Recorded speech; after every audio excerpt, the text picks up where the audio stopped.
Light a campfire, and everyone's a storyteller. Join us for some thought-provoking and beyond fireside chats. Hello and welcome to Leave Our World a Better Place. My name is Kasia, and joining me today is Toby Sinclair from And Beyond Asia. Toby will be looking forward to hosting the Brahmaputra River Cruise small group journey in 2022 and telling us about how he discovered a fascination for India's rivers. He'll speak to us about the history of river travel in India and tell us about the landscapes that river cruises explore. Toby, thank you so much for coming back again to share some more interesting insights into India and the Indian subcontinent as a whole. Today we're going to be chatting a little bit about India's rivers and waterways. Yes, of course, and thank you, Kasia, for asking me back. Fantastic. So, And Beyond has just launched the first of its river cruises in India on the Brahmaputra River with a launch date of 2022. And you're set to be the expedition leader on this cruise. Indian river cruises are something that's relatively little known and something that not many people know all that much about. Can you tell us a little bit more about the history of river travel in India and how it all began? Rivers across the world, across our planet, are incredibly important as a means of communication for generations. Primitive man must have used rivers. They must have been daunted by having to cross a river or witnessing a river in flood, but they managed to fish, they managed to navigate, and they used the river valleys to get from A to B. And I guess mountains would have been a greater barrier to many people than a small river or stream. And in South Asia, rivers are incredibly important within our sort of human history. Although man came into South Asia, Homo sapiens came out of Africa 100,000 years ago, and there's evidence of them being in India at least 74,000 years ago.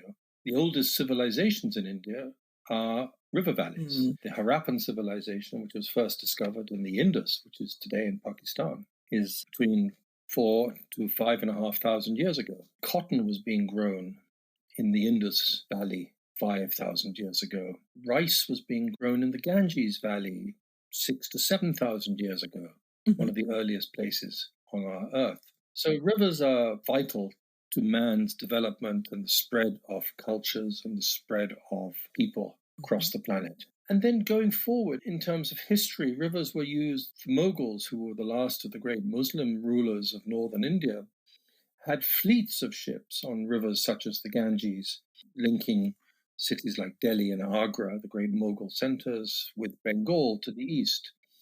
And they had river trade on the Indus River, as I said, which is today in Pakistan, but geographically it's all part of the South Asian subcontinent.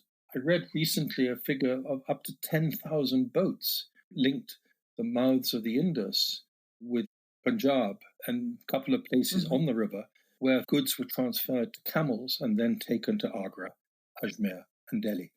So rivers have been important for generations, different rules. I mean, the East India Company, which was based in Calcutta, used the Ganges as its main artery, especially for coming downstream, but even for going upstream as far as Benares and then on to Agra and Delhi. So the British commercial operations in Calcutta in the 1800s and early 1900s started using the rivers to bring tea and coal out of northeastern India down the Brahmaputra and other goods like indigo and opium down the Ganges to the docks in Calcutta, which were then shipped worldwide. I mean, the tea which was brought from China was transshipped in Calcutta and sent to Boston for the Tea Party in the 1770s. So river trade and sea trade are integral to each other. They can't work without the other. This great tradition, and there's some lovely writing in the 1800s of river travel in India. So it's not a new idea. What we're trying to do is reuse the rivers, go back to the rivers, and show parts of India in ways that we've overlooked. And just in terms of the kind of river travel, I mean, I would imagine that it's very, very different to road travel or even rail travel in India. You get that whole sense of peace and serenity, or is it not like that? Serenity is a difficult thing to achieve in many parts of India, unless you're actually sitting on a mountaintop. As a generalization, you're absolutely right. Mhm. One of the reasons why I love rivers is, apart from the fact that there's so much history along the banks, is that you use the river as your base, whether you're going upstream or downstream. And it takes you to places that normal travel in India doesn't reach. Because although there's some big cities on rivers in India, because of the dynamic nature of a river and the size of them, and the fact that the monsoons can completely change the landscape for 3 months of the year where they flood, and rivers can move. And if you look at a map of one of the Ganges major tributaries from the north flowing from eastern Nepal called the Kosi, over 150 years, that river has moved year after year about 170 kilometers from east to west. Wow. So if you look at a map of these villages, and you'll see, I've been lucky enough to witness this. You go to a village in North Bihar, which is sort of the eastern end of the Ganges between Nepal and the river, and the river is flowing on the eastern side of the village. And then you go back a year later, and the river's on the western side of the village. The village is still there on a little bit of high ground. And the previous monsoon, when everything flooded and the village got isolated, a new channel had been cut on the left side, on the west side. And when the waters receded, that became the main channel. The main channel moved from the east to the west of the village. And you do that after year, this river in 150 years has moved 170 kilometers. And you look at a map based on data of the Ganges Delta or the Indus Delta. They're very different today than what they would have been 1,000 years ago. And that in geological time is incredibly fast. I mean, where Calcutta sits today, 70 kilometers from the sea, would have been underwater, and not because of climate change or glacial melt, would have been underwater 1,500 years ago because the silt deposits brought down by these great rivers from the Himalaya, and the silt is up to 2 kilometers thick, just hadn't filled up. They hadn't filled the gaps in those days. I find that side of the rivers fascinating. But to go back to your question as to what is it that makes river travel so interesting, to completely paraphrase muck up an old advertisement that used to be for a beer in England, which was it reached parts that other beers don't reach. You could say that rivers reach parts of India that other forms of transport don't reach and haven't reached for some cases hundreds of years. It really is remarkable, and it's quite amazing to think that you might travel this route and somebody traveling the same river mere years after you might experience and see something totally different. I don't think there's many places in the world where that happens. Well, even in my lifetime, things I saw on a river 10, 12 years ago, I won't see today. There's a temple on the Ganges, which is on a little island, which has been an island for, as far as I know, a few hundred years, because I've seen sketches of it from the 1800s. And when I first went there 25 years ago, it was an island. Today, you can walk across to it. It's just the river has one major monsoon deposited a mass of mud one year on the southern side of the river, and that created a link. But that can just as easily get washed away in a future monsoon. That's a remarkable change in a very, very short space of time. Toby, you've spoken a little bit about the fascination of rivers for you in general. What is it that first drew your attention to India's rivers in particular? I think they're two very sort of different stories. I was always interested in the Himalaya and the Tibetan-speaking areas of Asia. And that's one of the reasons that sort of drew me out. Going to Kathmandu was an opportunity to try and learn Tibetan and learn more about Tibet, which was an area that always fascinated me and I continue to read about, although I never learned the language. So these rivers, there are not very many rivers that actually flow through the Himalaya. In one sense, the Himalaya is bounded by the Indus to the west and the Sangpo, which becomes the Brahmaputra to the east. And these two rivers have their sources on the Tibetan plateau very close to each other, almost due north of Delhi. But they flow parallel with the Himalaya on the north side, and then they break through. And those rivers probably predate the coming together of India as an island and the Asian landmass and the great thrust, what we call plate tectonics, which has created the Himalayan range being thrust up. as the mountains got thrust up from about 50 million years ago, and the Sea of Tissis, which was the water between India and Asia, was washed away, or sort of pushed away, a few rivers did cut their way through the growing mountains, but there are very few of them, less than 10 along the whole length of the Himalaya. So almost all the rivers that flow out of Nepal and the Himalaya have their sources within the mountains, from glaciers or springs or whatever, and monsoon rain just falls on the mountains and flushes everything out. So there's a river that flows through from the Tibetan Plateau in eastern Bhutan. There's 2 or 3 rivers in Nepal. There's the Sutlej in western India, but they're not many. And I'm always interested in sort of 19th century stories of explorers. And some of the great stories evolved at Tsangpo, which was this big river flowing in Tibet, which flows due east and then wraps around a mountain in the eastern Himalaya, east of Bhutan in India, and then does a 180-degree turn. So flowing east, it then does a turn and then starts flowing southwest and then curves through the Himalaya and drops very rapidly into the plains of Assam. And Tsangpo in Tibetan means big river or great river. And that river then becomes the Brahmaputra, which flows through Assam and flows west through Assam, and then finally makes its way to the sea in Bangladesh, where it meets up with the Ganges and creates this fantastic delta of mangrove swamps and the world's largest mangrove forest. It's a fascinating area. But this geological growth is when you're in Nepal, you can be walking in the Himalaya at 10, 12,000 feet, and you find you find fossils of sea creatures at 12,000 feet. And in fact, it was discovered by a Swiss climber in the mid-50s. There is, almost at the summit of Mount Everest, a flower, which is a fossilized flower that must have got pushed up over these 50,000 years of growth of the mountains. So this fossilized flower right at the summit of Mount Everest. Oh, wow. That's really extraordinary. That's a really unique geological feature. Now, Toby, I think for many people, the most well-known of India's rivers is the Ganges. And I know that as part of the work that you did on film and on documentaries, you did work on a feature about the Ganges River. Can you tell us a little bit about that and about the documentary in question? Yes, it was a lot of fun and quite a personal project in many ways. I was part of the team which made a series called Land of the Tiger in the 90s for BBC and PBS in the States.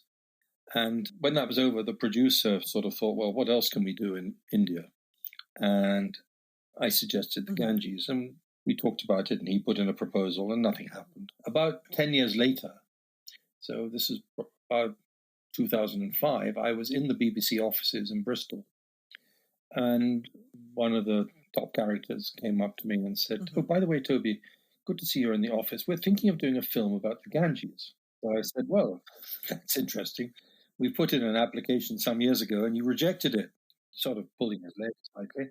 And he said, well, come into my office, we'll talk. So I went in and we met. I sort of, on the back of an envelope, sketched out something which was very similar to what my colleague had put forward 10 years earlier. And he said, no, we want to do it this way. We're going to do themes. And anyway, cut a long story short, we ended up making more or less the film that I outlined on the back of an envelope, which was to look at the river geographically. It was a 3-part series, 3 one-hour programs, made for the BBC in the UK and sold across the world, but went out on one of the Discovery channels in the United States and a few other places. So we looked at the river in 3 sort of sections. So the first one was the river in the mountains and the river flowing out of the glaciers. And we've tried to stick to the geographical main course of the Ganges throughout, but we did sort of go up a few tributaries and come down again. In the Himalayas, we started quite high, above the glaciers at 12,000 feet, which then, as a source of the Ganges, is generally considered something called Gaumukh, which is the cow's mouth. And that's the snout of the glacier from which this quite milky-looking water, because it's all ice and a lot of mica in it. It's very pure. starts trickling out and then flows down. And even in my lifetime, I have seen a change. That glacier has retreated about 8 kilometers. In records and projections, that glacier has retreated a lot more than that in the last 200 years. So much of the water that flows into the Ganges basin comes from snowmelt. And if we lose those glaciers, what are we going to do? Almost 1/10 of mankind, about 650 million people, live in the catchment area of the Ganges.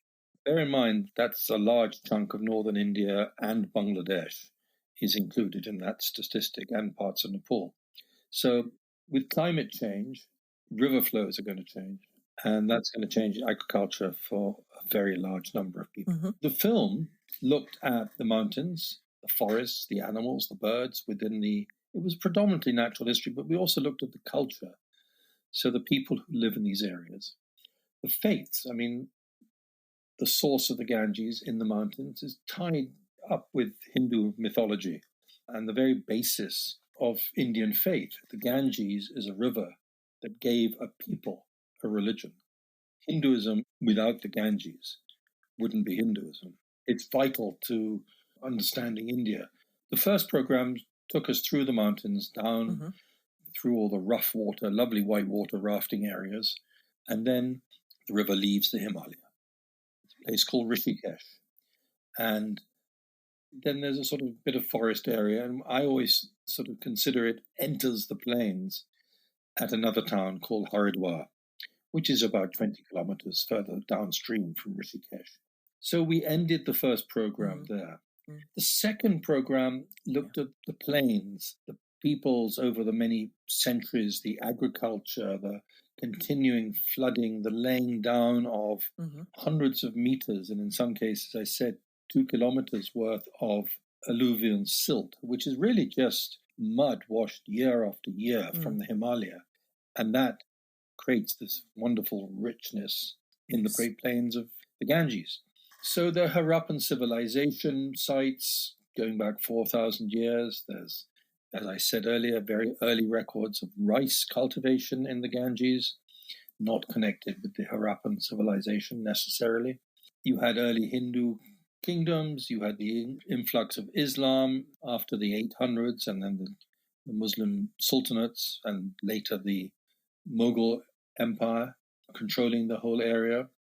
And then coming from the coast, trade comes up the river, and the Europeans come up the river to exploit the hinterland. So there's a distributary of the Ganges called the Hooghly, which flows through Calcutta.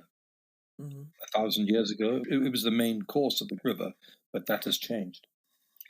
And along that river, the Hooghly, where Calcutta is today, I use the term Europe on the Ganges. So you had Portuguese, Dutch, French, Danes, English, because the Scots hadn't joined by then, Armenians. You even had the Antwerp Company, which would today be in Belgium, and there was a trading company that came from Trieste, which was the Austro-Hungarian Empire. They all had warehouses along the Hooghly River. Now, the largest of those settlements is Calcutta, which was English, and that became the capital of the British Indian Empire and second city in the empire. But the Portuguese were there. They traded with permission from the Mughal emperor sitting in Delhi, 1,500 kilometers away. The Danes and the Dutch were there for years. The English brought out the Danes. The Dutch sort of were absorbed into everything. The French remained there till 1954. So there's this great moment of 18th, 19th century history along the river. And during the 1600s, when the English Civil War was going on, the Dutch were sourcing saltpeter, which I think is potassium nitrate, which is a natural product, from the dry banks in the summer months when the river shrinks. And this is deposited, and that was then shipped. I'm talking about the 1640s, shipped back to Europe, and that was the gunpowder that was used in the guns and the pistols and whatever during the English Civil Wars. And India remained a major source of gunpowder, saltpeter, until 1861 during the American Civil War, when Mr. DuPont in Delaware in America synthesized those chemicals, and they didn't need to source it from India. Mm-hmm. So the Ganges is linked into world history in ways that most people don't think or know. And it's just sort of my magpie-like brain picks up all these little side bits of information. Amazing landscape. So to get back to your question about the film that we made about the Ganges, the third program looked at the Delta, which is really West Bengal, around Calcutta, this country of Bangladesh, which is an amazing country which is threatened by climate change today. We talked about all those issues. We talked about the people that live within this very, very fertile part of the world, and the mangrove forests, which are the largest mangroves in the world, which protect the delta from cyclones, protect the hinterland from cyclones, but are also home to a few hundred tigers.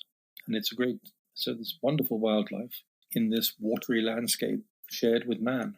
Toby, while the Ganges is obviously India's best known river, and as you've already described, it's a very, very vibrant river with many landscapes and many different things that go on throughout the course of it. It really is just the sort of the tip of the iceberg, so to say, isn't it? What are some of the other rivers that modern Indian river journeys explore? What kind of landscapes do you go through, and what can you expect to see and experience on one of these trips?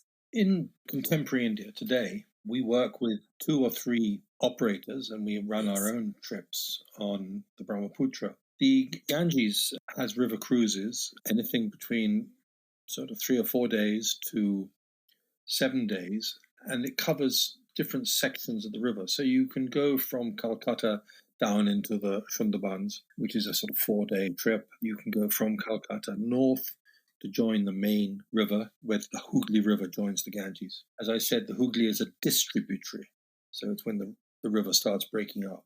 And that's a 7-day trip, and that takes you through that wonderful stretch of river where all the European settlements were and trading houses. And then upstream from when you join the Ganges to a place called Patna, is full of ancient Buddhist history, Muslim history, Hindu sites along the river, the sanctity of the river. And then again from Patna upstream to Varanasi, the great Indian city of Benares. So those are river trips that can be done on the Ganges, and we work with colleagues to run trips there. But we run our own trip on the Brahmaputra, which is a less busy river, but in many ways a bigger, broader river. And we run a river trip as and beyond, which incorporates the great national park of Assam, one of the great parks of Asia, called Kaziranga, and has 7 days on the river as well. The Brahmaputra is, as I mentioned earlier, its source is in north of the Himalaya on the Tibetan plateau, and it flows the whole length of Tibet. It flows the whole length of the Himalaya on the north side, and then breaks through the eastern Himalaya and flows into Assam. So we're doing a river trip for 10 nights, 11 days. We do this itinerary in the sort of central section of the river as it gets quite broad in places, flows through and past these great wetlands and riverine grasslands, which is parks like Kaziranga. But also along the river, there's a lot of history. There's temples that date back to the 8th, 9th century. There are rock carvings on islands, rocky islands and outcrops that are at least 1,000 years old. There are the remains of the home culture, which are the traditional rulers of Assam for about 6 centuries, until they were pushed out by the influx of the East India Company in the early 1800s. And then you have things like tea, this vast area of tea growing, Assam tea. And these tea gardens come down to the riverbanks. So as we cruise past gently, on occasions we will stop and we'll get off the boat and we'll walk through these tea estates, and we'll walk up and meet people in the tea factories or the bungalows. And when we get to Kaziranga, we'll get off the boat and we'll get onto jeeps and we'll go into the park. And it's one of the greatest concentrations of rhinoceroses on the planet. It's also one of the world's great conservation successes, from a few rhinos in 1912, now about 3,000 rhinoceros in this area. And it continues to grow. They are the pride of Assam. They are the symbol of Assam. And there are now other wetlands along the river banks where more rhinos have repopulated. But not only rivers, we have India's only non-human ape. We have gibbon. We find that in the tall trees set back slightly from the river, we see these gibbons. They're called huluk gibbons, and they take their name from the sound that they make, and I'm not going to scare you by imitating it now.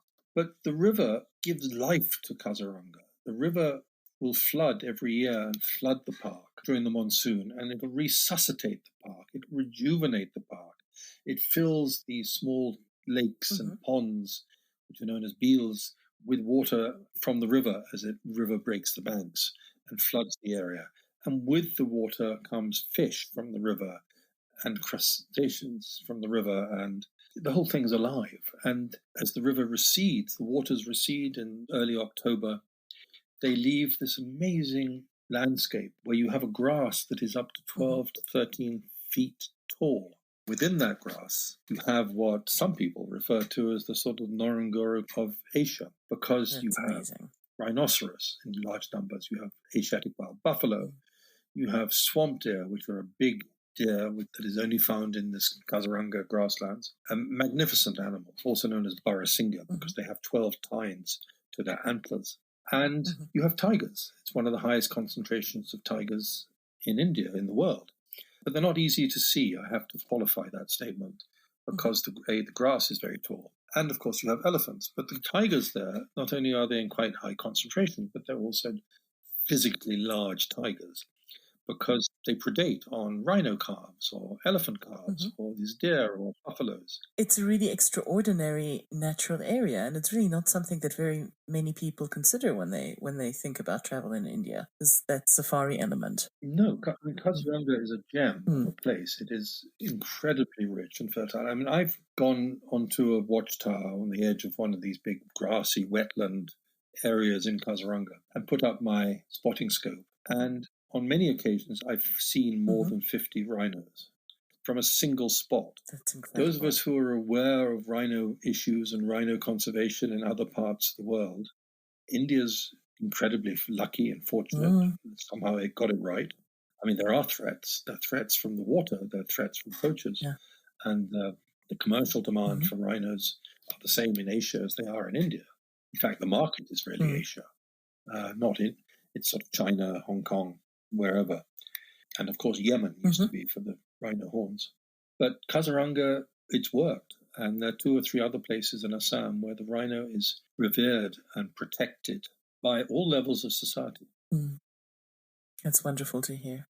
So the river journey itself, it's this combination of the culture and the many influences that have grown up around the river in the history, along with the natural sites, and then the wildlife diversity of Kaziranga. Yes, and the wildlife is not restricted to the trip to Kaziranga. Every day on the river, we see a lot of birds. On sandbanks, or we'll see river turtles. And if we're lucky, and we generally are, we'll see Gangetic river dolphins. And in this river, the Ganges and the Brahmaputra, a legacy of the original marine animals when India met Asia and the Himalayas were created, as I mentioned earlier. So these are quite primitive marine mammals. They're now river, so they're freshwater. They've adapted to the freshwater. But the river's very silty. It's very murky because of all the silt that's brought down from the hills. The dolphins are now blind. But if you see a dolphin's skull, you will actually see an eye socket. But they no longer use those eyes. Evolution has stopped making them. So the eye socket is there, and the socket is covered with flesh on the skull of the dolphin. And they interestingly also have a double system of sonar. They have 2 nodes that they have in their skull, which transmit and receive radar, in effect, sonar. And I believe that is a sign of the evolution of dolphin sonar. I'm using the word, sort of nautical word, whereas more evolved dolphins and ones that are marine dolphins today in the oceans have a single but much more effective form of sonar. But it obviously works for these creatures, these wonderful mammals, because they have survived for millions of years in the river and continue to find enough fish to live off. So it really is a fascinating glimpse into the sort of world that you can't see anywhere else. Yes, we don't do any diving. Quite literally, we see the dolphins when they come to the Yes. surface, and usually in the evenings. And it's a lovely sight to go out in a country boat. If we're not on the main boat, we take a smaller boat out from which we tow with us all through on the journey. So we're lower in the water, and we see dolphins. These river dolphins don't leap; they sort of merge out of the water and they arc through the water. So you see their heads and their snouts and then the backs and the flukes and the tails. Yes. As they arc, out of the water and back in again. And the sun is going down and the sky is and the water golden. It's quite romantic. That sounds amazing. You mentioned that there's a smaller boat that you tow that you can use for excursions.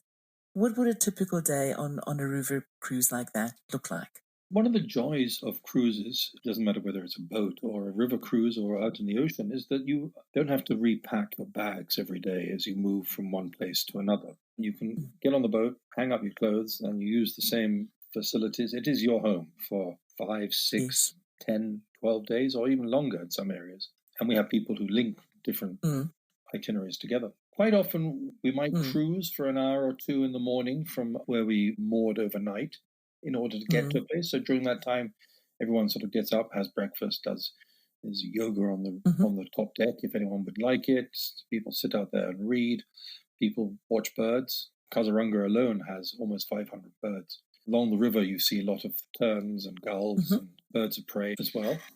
And then maybe you stop at a village or somewhere where you're going to go and look at an ancient building. So you take sometimes the big boat is able to moor against the bank of the river. Other times we have to go up a little creek or side stream. So we take what is known as the country boat, which is a motorized craft which just takes 15 to 20 people. Everyone's issued with life jackets and things, and we go ashore and then we walk. Very rarely are the walks from the mooring point more than 1 kilometer or 2 maximum. There are some places where we are met by vehicles on the shore, and those vehicles will take us to whatever we're going to be seeing that day. So it could be some interesting buildings which are 10 kilometers away. We never go more than an hour from the river. And then we're maybe out for anything between 90 minutes and 3 hours. Then we come back to the boat, and the boat continues its journey. There's usually at least one excursion every day, but we occasionally have 2 excursions. So there may be one in the morning, one in the afternoon, but it all depends upon the geography of the river. And it slightly varies whether you're going upstream or downstream, because going upstream obviously takes longer because you're against the current to do a similar distance, and vice versa. So every day there's some activity, and there's many evenings. I mean, when I'm on the boats, we give a lecture on maybe the history of the region or the history of Kazarunga in the case of this trip, as an introduction to Kazarunga. A small 20 to 30-minute talk in the evening before dinner. So there's quite a lot of interaction. The boats have good libraries on them. It has a bar, but a single dining room. And it's a great time to relax and just let the world slide past. But most importantly, and I think this is what I get most out of these river trips, is watching the world go by and getting access to places, whether it's a 9th century rock carvings or a 4th century Buddhist temple or the ability just to sit and watch dolphins from the back of the boat as you're gliding downstream. These are magical places and magical moments. It sounds absolutely fantastic and definitely a very, very different experience of India. It is. I mean, river travel worldwide gets you to places that other forms of transport doesn't get you to. And in Asia, that is definitely the case. You have comfort. You don't have the strain of having to drive on mediocre roads. River travel is never bumpy. It's always flat and smooth. And you're well looked after and well cared for, and you have a comfortable cabin to retreat to in the evening. They're comfortable. They're fairly luxurious. They're not big, but they're very nice and eminently practical. Well, I think it's definitely something for our guests to look forward to once they're able to travel again. Of course. We have the one trip scheduled for February 22. I'll be there waiting beside the boat, waiting to welcome our guests aboard. That sounds absolutely fantastic, Toby. Thank you so much for sharing this little glimpse into India's rivers with us. I think, if I may ask you to do so, you shared a really beautiful quote about India and its rivers with me before. If I could ask you to maybe share that with us in closing, that would be really lovely. Well, happily. This is actually something written by a wonderful Bengali Indian novelist called Amitabh Ghosh, who wrote a very good book called Hungry Tide about the Sundarbans, about this great mangrove swamp and forest where the Ganges and the Brahmaputras merge together. And he's written a recent book in verse based upon a story from the Sundarbans. And it begins, many great rivers rise in the Himalaya, the Ganga among them and the Brahmaputra. Flowing down from west and east, they meet in Bengal and branch into numberless streams, some vast, some small. Still they multiply, courses splitting as they flow, creating a tangled green archipelago. Thousands of islands rise from the river's rich silts, crowned with forests of mangrove, rising on stilts. This is the Sundarban, where laden waters give birth to a vast jungle that joins ocean and earth. That's really, really beautiful. Thank you so much for sharing it, Toby. Well, it's hot off the press. The book was published a month ago. Well, maybe we can encourage some of our listeners to go out and get hold of that. Yeah, it's called Jungle Nama, Story of the Sundarban by Amitabh Ghosh. Toby, as always, it's been absolutely fascinating speaking to you. Thank you so much for giving up your time again. Hopefully you will get to meet some of our listeners on that Brahmaputra River cruise. That I look forward to. Happily to share parts of India that I love with anyone who wishes to come and join me. Thank you for listening to Leave Our World a Better Place. Don't forget to subscribe to make sure that you never miss an episode. If you'd like to find out more about And Beyond, please log on to our website at andbeyond.com.